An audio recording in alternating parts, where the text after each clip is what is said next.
Hey, Tourpreneurs, it's Mitch Bach, and just a quick note before we begin today's episode. Tourpreneur is currently sponsored by Google. We're thankful for their support of our community, and we are offering with them a completely free course helping you unlock the power and potential of Google's Things to Do program, which is specifically helping tour operators add their tours to Google in new ways that gives you new exposure and more direct bookings. To learn more, go to tourpreneur.com/Google. And as always, show notes, more resources, links to our newsletter, our business coaching community, and so much more are available on tourpreneur.com. Now to the episode.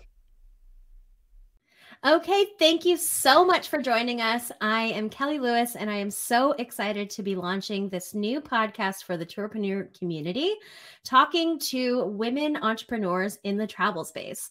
This is an area that I am super passionate about. I love to support other female entrepreneurs, specifically in the travel and tour space, where we are vastly underrepresented. And I think that entrepreneurship has such an amazing potential to change our lives. And, you know, that statistic where it's like, if you support a woman, she'll support 5 others. So I think it's really great what we're doing here. Are you interested in adding multi-day to your day tour business? Are you looking to understand growth and scale strategies in the multi-day world? Looking to finally crack the technology stack you need to organize, automate, and grow your business? Then join Tourpreneur in Seville, Spain for Tourpreneur Connect, sponsored by We Travel, November 27th to 30th, 2023, for an event unlike any other in our industry. Open to strictly 100 operators. Pete, Mitch, Chris, and other industry experts will guide you through the do's, don'ts, twists, and turns of running a multi-day tour business. Not only that, Tourpreneur are giving back as we will be bringing in local suppliers and businesses to help us run the event. We're also opening up the event to a number of locally based tour operators who can attend for free. So join Tourpreneur in Seville for Connect, November 27th to 30th, 2023, and join us for an unforgettable experience of learning and connection in one of Europe's most unforgettable cities. Visit tourpreneur.com/connect for more info.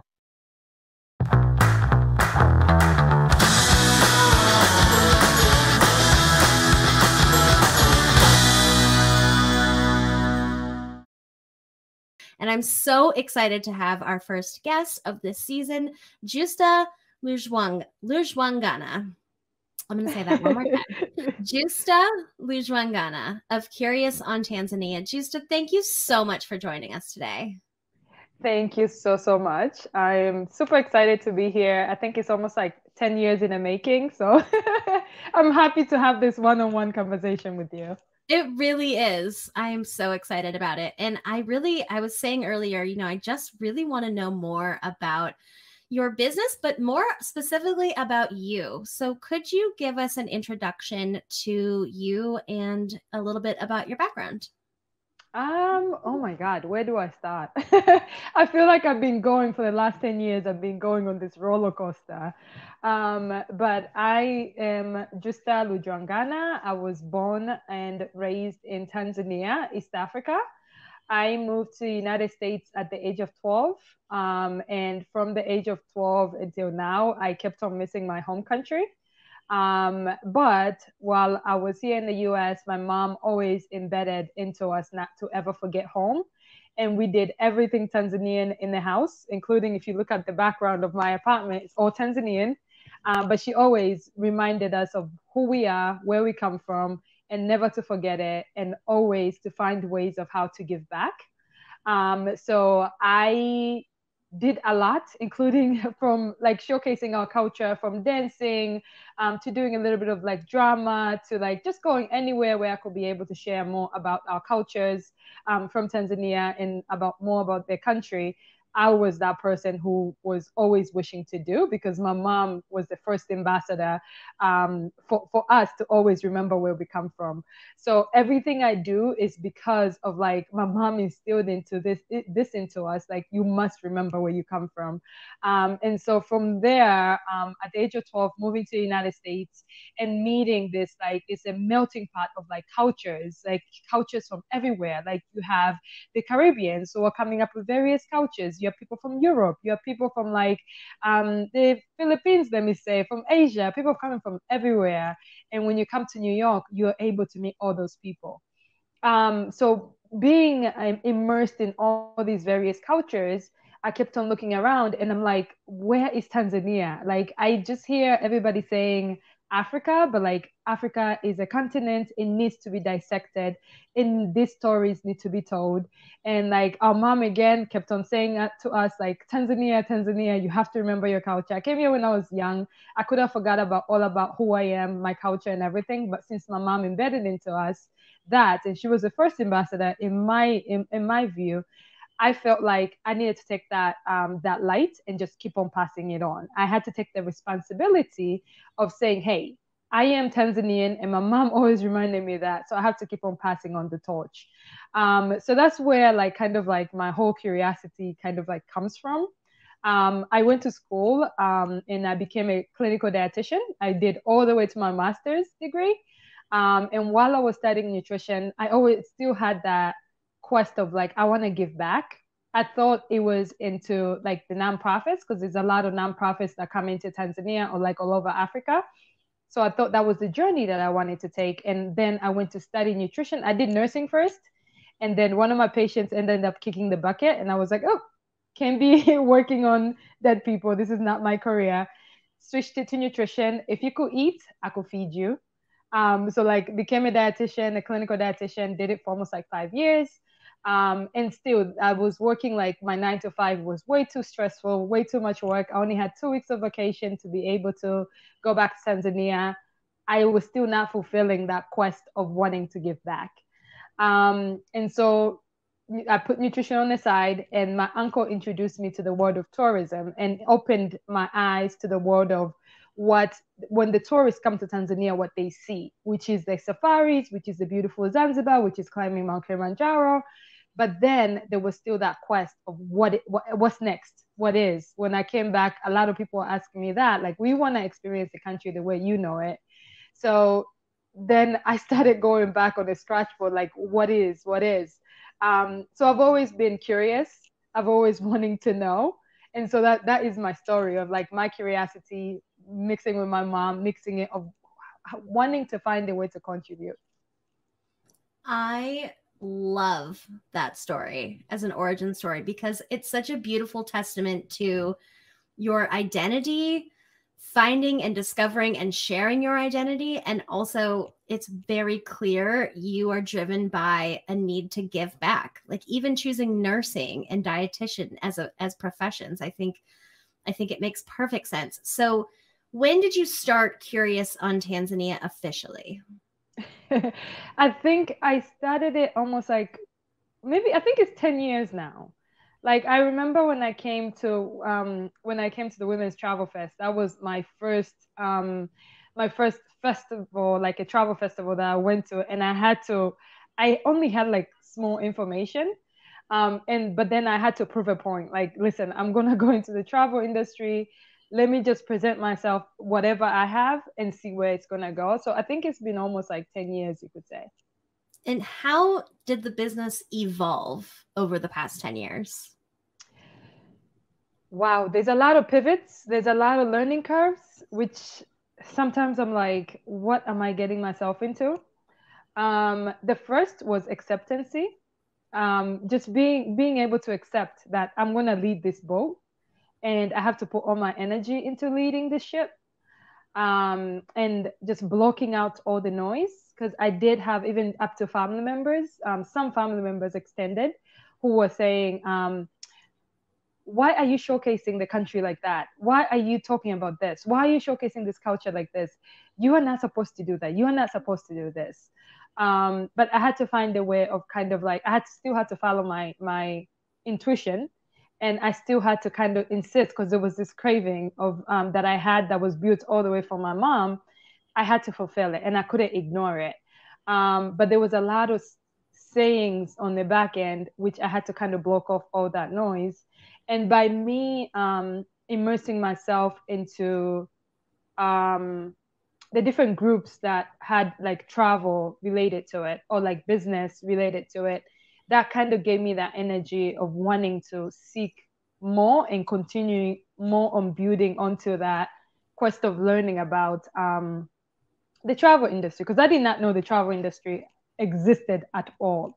So like even the festivals and everything like that at that time, like let me say almost like 12 years or like 10 years ago, it was not even there.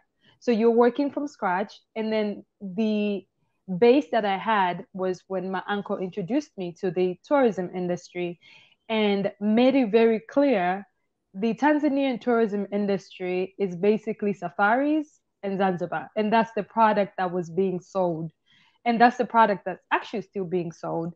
And leaving out, which is almost like within the country, it's probably like 5 to 10% of the country, what it has to offer.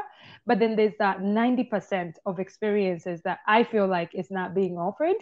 And when I listen to my audience and the people who actually wanted to come with me on the trips, that's what they were seeking. So it's very much, I'm learning every single day, even until now. I'm still kind of like building and learning, because when you work with something where it's a plain surface and you have to build from that, you literally have to be a student, continuously being a student. So I think I've always been a student, and I'm always going to be a student of wanting to know more about tourism. And then from there, hopefully I could become a teacher to help others to just make that curve a little bit better.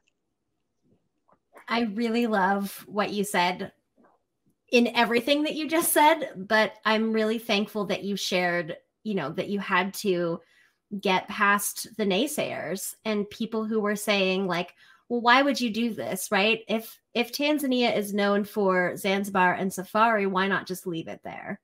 And I think that's something that a lot of women entrepreneurs have to deal with, is people who are probably well-intentioned, right? People who love you, but they question your decision and why you're the person to lead that forward. And so I think I'm really thankful that you shared that, because I think we all go through that in some capacity, Yeah, definitely. And it's because like my profession was not like, when I love something, I love it. Like when I was in nutrition, I even almost went underweight because like I was embedded into the world of nutrition.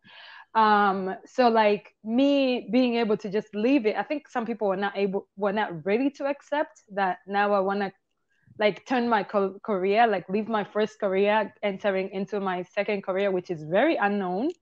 But people did not know. People did not, like, they were not ready to accept it. Now is when they say, oh my God, I want to do what you do. I'm like, you have no clue what I do.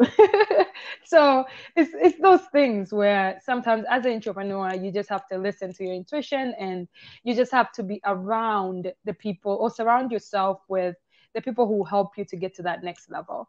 Not even the farthest level, but like that next level. So yeah. And you just have to refine the process, right? Like running a business is like creating a recipe, and you just kind of figure out what your methodology is, I would love to hear more about some of the experiences that you really like to showcase in Tanzania for your guests, just to help them better understand the culture and the country. Oh, wow. There's so many experiences, but one of my favorite experiences is the culinary tours that we do. So that is done in Zanzibar, or sometimes we do it could be done in my village, which I like taking people to my village. And then because like in my village, everybody knows us. So like it's a really immersive experiences. And like majority of our experiences are very immersive, as you would say. But the culinary experiences in Zanzibar is like actually one of my favorite, because I get to eat, because I'm an eater.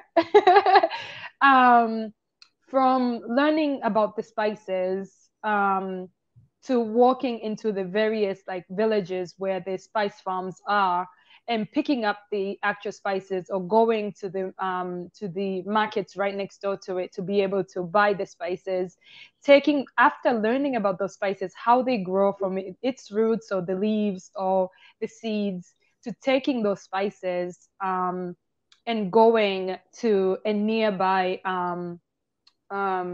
what is it? It's It's almost like a kitchen, like an outdoor kitchen.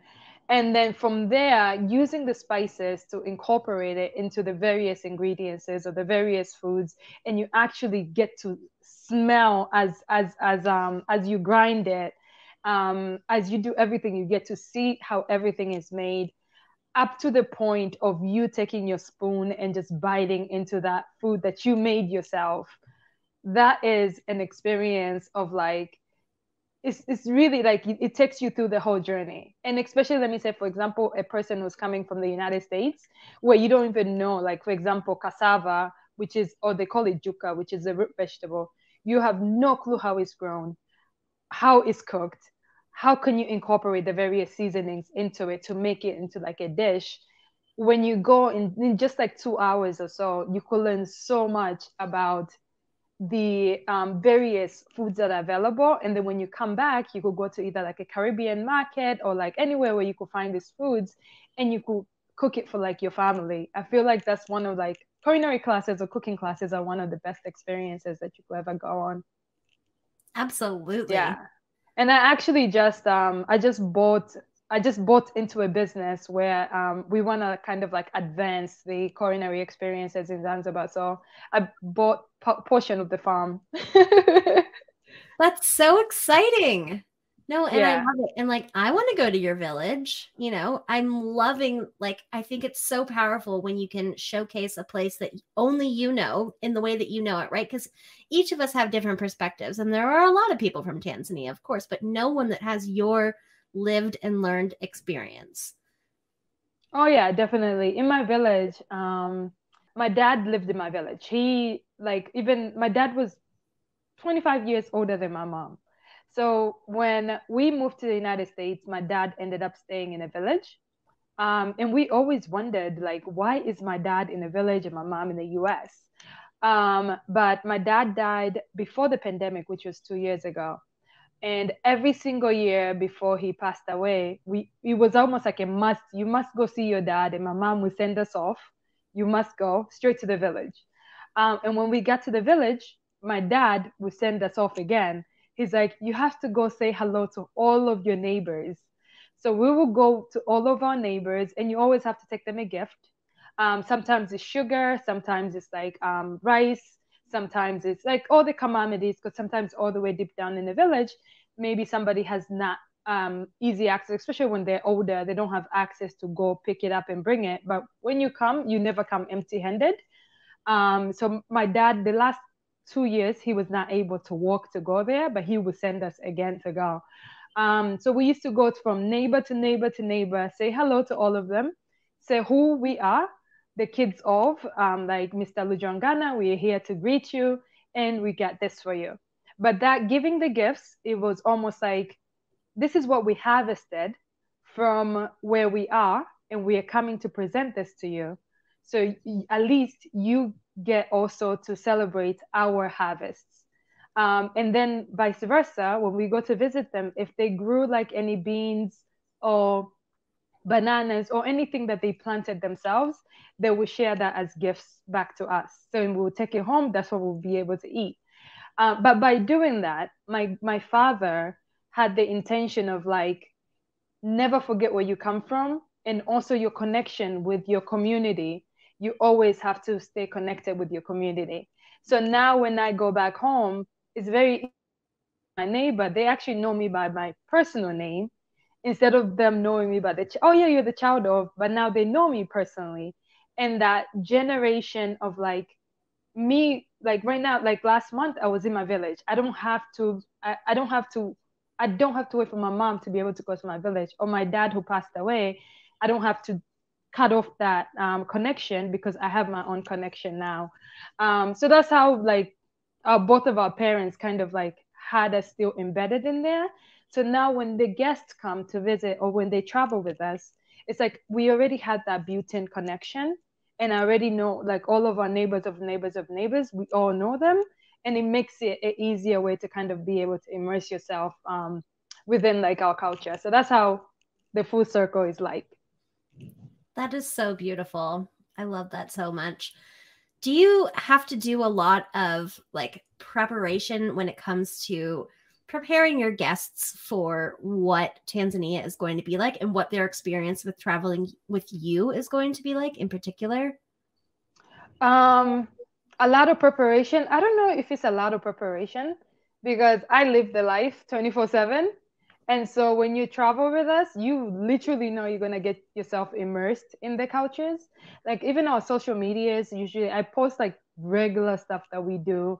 If I run somewhere and or go somewhere and they're dancing, I would just join into the dance. I'll dance with them. Somebody will film it for me, and I'll post exactly that. So it's not that much of setting up everything.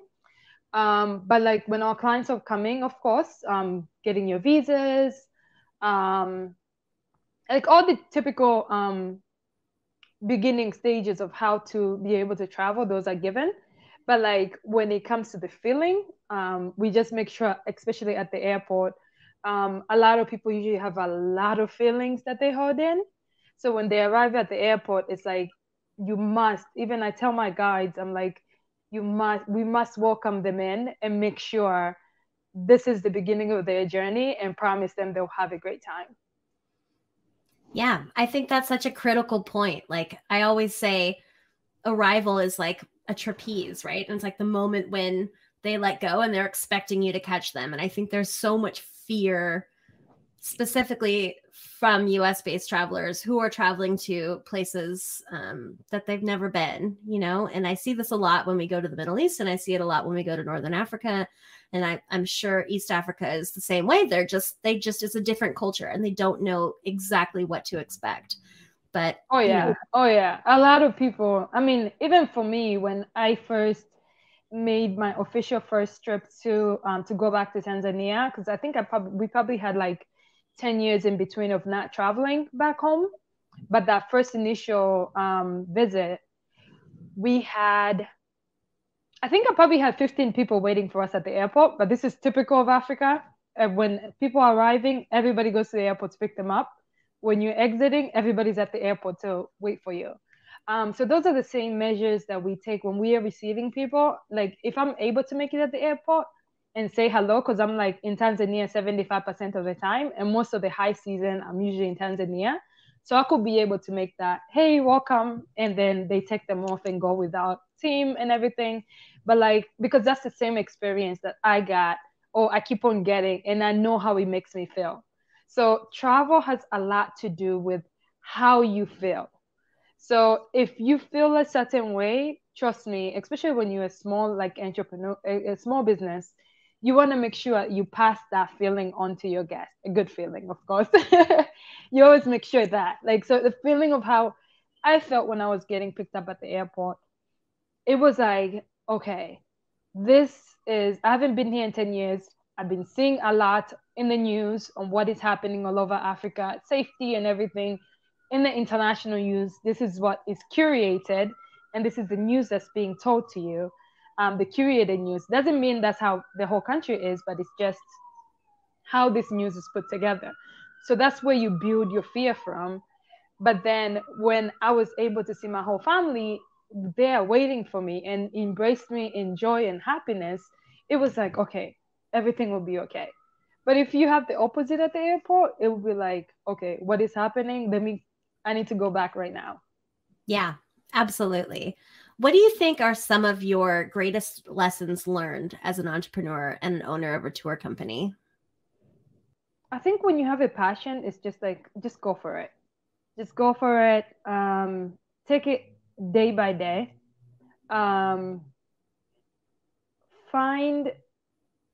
Each day there's a light that's gonna come out, and always follow that light. Meaning if you are blank on something, maybe a book would tell you, maybe like social media would tell you, there's somewhere where you connect the dots. So always follow your intuitions and try to connect those dots and be consistent at connecting the dots. Absolutely. So tell us how the business has grown over this past decade, because I've just been watching you from afar, just shining in all of your glory. And I'd love to hear, like, you know, I know where you started and where you are now. So I'd love to hear about the growth that you've experienced over the past 10 years. So it's a huge learning curve. The learning curve, because sometimes it's like from the exposure from 10 years ago to what is right now, with the information that's available, if you compare the decade, it's like it's not fair. I wish I was starting my business right now. But like the first 5 years, it was a lot of learning and trying to see what works. So in terms of, let me say, in terms of like getting clients and being able to find the proper platform to use for, in terms of like managing the clients, the how they're paying their payments, like all these logistics when it comes to handling the customer on the beginning portion. That's a whole business in itself, and it's it requires its own it requires its own kind of like learning from there. Then for me, for us, like we also have the operations and curations of trips. And sometimes, like, yes, we do use some of the trips that are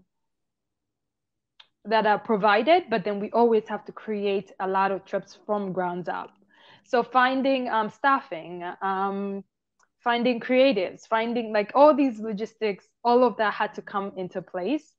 And by almost like year 10, now we kind of have like a better understanding of how business should run smoothly, and how I could almost like be in the background and just let it run the way it's supposed to run. But it took almost that period of time.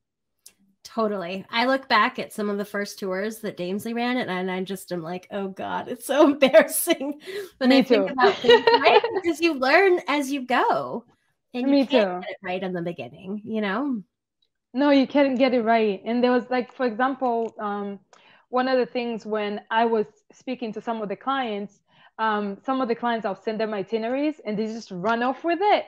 And I'm left, like, I just spent how many hours creating your itinerary, and now you're telling me you're not gonna go. But 2 minutes, maybe like a month later, I see you using the same exact itinerary and you're going throughout the trip. And then sometimes they end up calling me while they're in the country. They're like, oh, so how do we get this? And I'm like,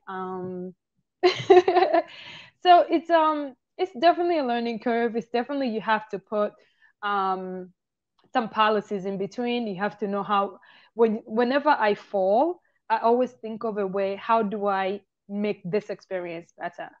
So I always kind of go back, and I think failures are always good, because there's always ways of how to make yourself look better and just like keep on continuing on. Yeah. And it's always an opportunity for you to discover your special sauce, like how you do what you do, who you do it for, why you do it, and what sets you apart from everyone else. So, you know, failure is just a part of it. It's never really a failure. It's just a step. It's completely just a step. There's so many steps. There's some nights where I used to come back home and just bawl crying, and I'm like, what the hell am I doing? Or sometimes like I go on because I like checking everything. So we'll go on a safari and I'm there by myself and I'm like, oh my God, what am I doing here? Or we would drive up like in the middle of nowhere at like a camp somewhere, and I'm the only female there, and I'm like, what am I doing here? This is crazy. Am I supposed to be here? But then again, you just always remember the reason why you're doing this. You have to go through it, so somebody else, it makes it easier for them, because it might be their first and maybe their only time they're going there. So you always have to make sure that you know what they will expect, so you're able to let them know about it.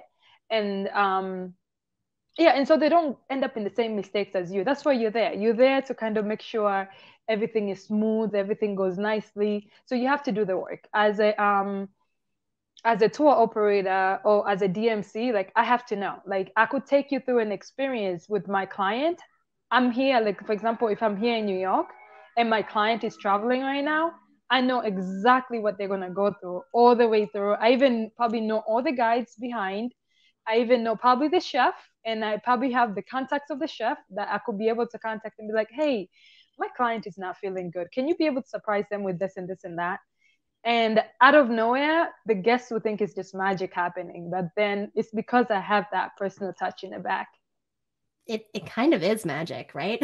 Yeah. It kind of is. And that's how it should feel. You know, you want your guests to feel like they're having a special, unique experience that only you could give them. And oh yeah, definitely. It's between that, or if I have to use Swahili, or if I have to use my other 4 languages that I know, I take advantage of everything. as you should, absolutely. Did you know Tourpreneur also has a Facebook community of over 7,000 tour operators? If you are not a member, then search for Tourpreneur on Facebook and join a thriving community of tour operators and other travel professionals, all of whom learn from each other as well as from Chris, Mitch, Pete, and many other industry experts. By becoming a member, you will be notified first of any events, meetups, and exclusive content. Join the Tourpreneur community today. Facebook.com/group/Tourpreneur. So what is your vision for Curious on Tanzania for the next 10 years? Within the tourism industry, we spend almost like more than 60% of the income towards accommodations. So I would like to invest in like accommodations, like for example, in Zanzibar, or in of course in my village. I want to do something like a retreat center. And then in Zanzibar, which I already bought land in Zanzibar, I'm looking to create like a villa. And a villa, actually, I already have a name. The name is called Biela, Villa Biela. Biela means happiness. But this villa is going to be for creatives. And you have a minimum of 15 days to stay. But the reason for the minimum of 15 days, I want to bring like creatives who are working like remotely or who are working on a certain project to be able to have that quiet time, but yet time with like fellow creatives also at the same time to work on whatever project that they have. It has been very helpful for me to be able to go from imagining something to creating it to putting it out the world. So I would love to create an environment that allows people to do that. So that's what I'm seeing. I'm seeing more investing in something that it has more power compared to just like running trips is great, but you need to look at the whole picture and where majority of the capital is going and trying to see if you could be able to improve that way, which also creates kind of like more of a residual income and you don't have to do more of the work in the front. Yeah. And it only further establishes you as a leader, as someone that's invested in the country, in the culture, and in the place. Oh, yeah, definitely. Definitely. Yeah, I can't keep on hanging around. I have to be very put. I love that. I think that's so exciting and such a creative move as an entrepreneur to say, hey, you know, we're spending a lot of money here. How can we reimagine that? And how can we create opportunity and community in the space that we're going to consistently? So I'm so excited for you and that part of the journey. And I want to come stay. You definitely. It's going to be really cool. I can't wait. It's actually, I bought land where the opposite lodge, it's actually villas. It's only 7 villas. And per night, they're spending almost like $1,500 per night per villa. And that's opposite where my property is. It's crazy. Well, the future is certainly bright. So this is the Tourpreneur podcast, meaning most of our audience are probably tour owners or those who work in the travel industry. Does Curious on Tanzania also function as a DMC? Like, would you be interested in working with other tour operators to help showcase Tanzania? Oh yeah, definitely. We are always, that's like I love B2B. Because like sometimes getting a client one by one, it is a business in its own. And there are some people who are really, really good at convincing people to come and go on a certain trip. I am good at logistics, or we are good, Curious in Tanzania is good at logistics and making sure the clients are happy when they get on the ground. I've noticed that. I think that's one of the things I've noticed. And that's why I like working with like business to business. So we could help that the second part of the business a little bit easier for them. So we would definitely love to work with like other tour operators to showcase like Tanzania the best that we know it. I love that so much. So where can we find you, follow you, and stay tuned to your journey? Everything Curious in Tanzania on Instagram, on Facebook, YouTube. We have a couple videos there. But just type in Curious on Tanzania. You'll be able to find everything there. I love it. If you're curious on Tanzania, you know where to go. Exactly. Justa, thank you so much for this conversation and for being so open and vulnerable and sharing your story with us. I am so excited to watch the next 10 years of your journey and to see where you go from here. Oh, yeah. And I always have like one thing that I actually, it's a song that I always leave either with my clients before they leave. Or like sometimes when I speak, I always like kind of like sing it. So I'll sing it for you guys and then I'll share what it means. So the song goes, so the